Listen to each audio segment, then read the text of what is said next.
Allô gang, je m'en viens vous faire une petite vidéo, un retour sur la publication que j'ai fait un petit peu plus tôt cette semaine où on voyait Harvey jouer avec un jouet interactif, un distributeur de croquettes, le Pipolino qu'on appelle. Et je posais la question à savoir, est-ce que c'est une activité calmante ou pas? Et j'ai eu toutes sortes de commentaires qui m'ont qui ont poussé ma réflexion à un autre niveau. Parce que dans les faits, ce n'est pas une activité calmante. Ce n'est pas une activité calmante pour Harvey. Okay? L'idée d'une activité calmante, c'est que ça va avoir un impact sur le niveau d'éveil du chien. Dans ce cas-ci, à chaque fois que je n'ai pas de cogne de préparer, ok, et que je n'ai pas d'activité masticatoire à lui offrir, ben si je sors ce genre de jouet-là, j'ai un chien qui s'allume de façon systématique. Je le vois, là, tu sais, comme je peux être couchée sur ma limite, puis oh, information utile, ok, je m'en viens, je commence à piétiner. Le temps que je prépare le repas, que je mette les croquettes à l'intérieur du jouet, souvent, il va piétiner, ça va y arriver même de me japper après si je suis pas assez rapide. Donc, clairement, ça génère énormément d'excitation. Pendant qu'il joue, il est focus sur l'activité.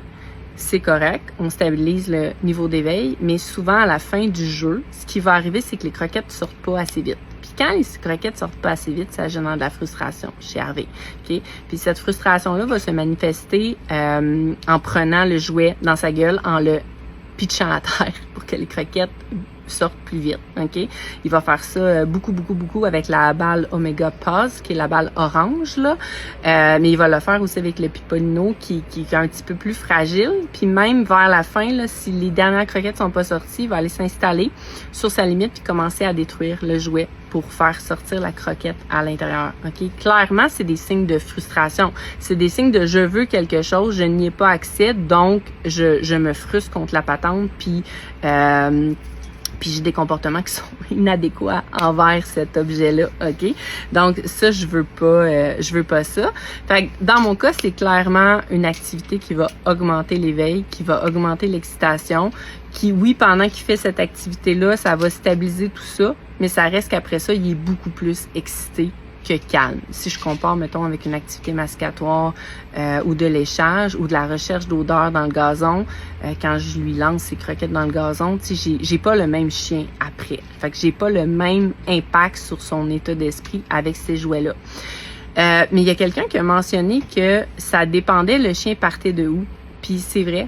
Tu sais, dans le sens que si j'ai un chien qui est déjà hype, qui est déjà excité, puis que je lui fais faire une activité où il doit se concentrer, il doit focusser, c'est vrai que ça va avoir un impact sur son niveau d'éveil. Ça va soit venir la stabiliser ou soit la diminuer un peu.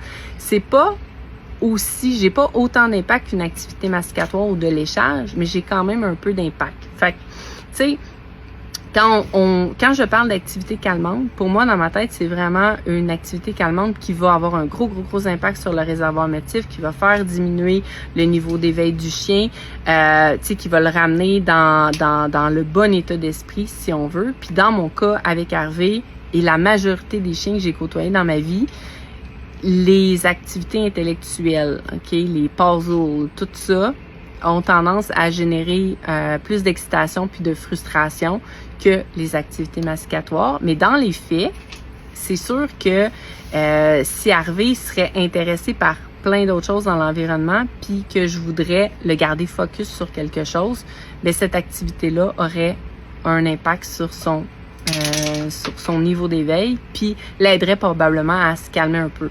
Pas de la même façon que j'arriverais à le faire avec autre chose, mais définitivement, ça pourrait avoir un impact calmant. Donc, c'est la petite parenthèse que je voulais faire. Je ne sais pas si vous avez des questions en lien avec les activités intellectuelles qui demandent aux chiens de réfléchir pour faire sortir des croquettes de quelque chose. Donc, c'est pas les jouets que moi, je vais prioriser pour vider un réservoir émotif puis travailler un état d'esprit, mais c'est clairement quand même des activités qui peuvent être intéressantes à d'autres niveaux. Donc, si vous avez des questions en lien avec ça, vous pouvez me les poser en dessous de la petite vidéo. Sinon, ben bon week-end tout le monde!